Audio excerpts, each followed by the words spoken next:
प्रसिद्ध संगीतकार आणि गायक सलील कुलकर्णी यांनी सुद्धा मतदानाचा हक्क बजावलेला आहे आणि त्यांच्याशी आणि त्यांच्या मुलाशी बातचीत केलेली आहे आमचे प्रतिनिधी श्रेयस सावंत।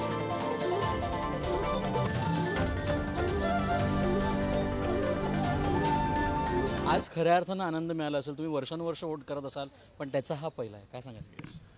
नाही, तू खूप छान बोललास की संस्कार हे नुसतं मोठा माणूस दिसला की नमस्कार करणं इथपर्यंत मर्यादित नसतात। संस्कारामध्ये विचार पण येतात आणि त्याच्यामध्ये राष्ट्रप्रेम, राष्ट्राप्रती तुमची असलेली जबाबदारी, याला पण तुम्ही संस्कारच म्हणायला पाहिजेत। आपण जसं मुलांना सांगतो की आता मुलंच खरं तर सांगतात की फटाके, प्लास्टिक याच्याविषयी मुलं जास्त सजगपणे सांगतात की नाही, हे नाही करायचं।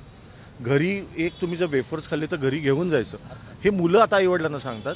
तर तसंच आपण मुलांना हे सांगायला पाहिजे की हा ना चॉईस देण्याचा प्रश्नच नाही की तुला आवडेल का रे करायला वोटिंग, नाही।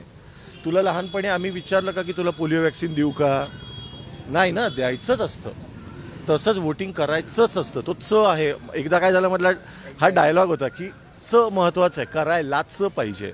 त्याच्यामुळे ह्याच्या आता नुकत्या 18-19 झालेला, म्हणजे आत्ता 19 झाला आहे, तर मागच्या वर्षीच तो 18 झाल्यावर मी म्हटलं पुढच्या वर्षी निवडणूक आहे आणि आम्ही ते सगळं वेळेवर कार्ड काढणं, नोंदवणं हे सगळं केलं आणि त्याला एक समाधान आहे की काय असतं, लहानपणापासून तुम्ही शाळेत प्रतिज्ञा म्हणलेली असते, राष्ट्रगीत म्हणलं असतं, पण त्या सगळ्याचा अर्थ तुम्हाला कळतो जेव्हा तुम्ही वोट करता। आज तू वोट केलंयस, आज तू रांगा पाहिलायस, पण या रांगांचा कधीच त्रास होत नाही, तो आनंद आहे, काय सांगशील?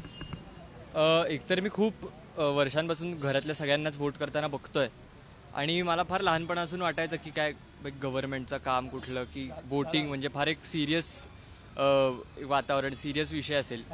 पण मला इकडे येऊन एवढं युनायटेड कधीच वाटलं नाही आहे की म्हणजे ज्या लोकांना मी ओळखत पण नाही, मी कधी बघितलं पण नाही आहे, ते त्यांच्याबरोबर मी सेम कार्य करायला एका जागी जमलो आहे। वा वा, ही फिलिंग खूप छान आहे आणि मी माझ्या पण जनरेशनला सगळ्यांनाच आणि मोठ्या पण लोकांना सगळ्यांना सांगेन 18 वर्षाच्या पुढच्या की जे आपण गेट टुगेदर्समध्ये काय सोशल मीडियावर जे काय बोलतो की आपली सरकार बदलली पाहिजे, हे नव्हतं करायला पाहिजे वगैरे वगैरे, तर मला वाटतं की बेसिक तुम्ही हे बोलू शकता जेव्हा ॲक्च्युली तुम्ही काहीतरी एफर्ट्स घेतले असतील ती सरकार बदलायला किंवा काहीतरी करायला।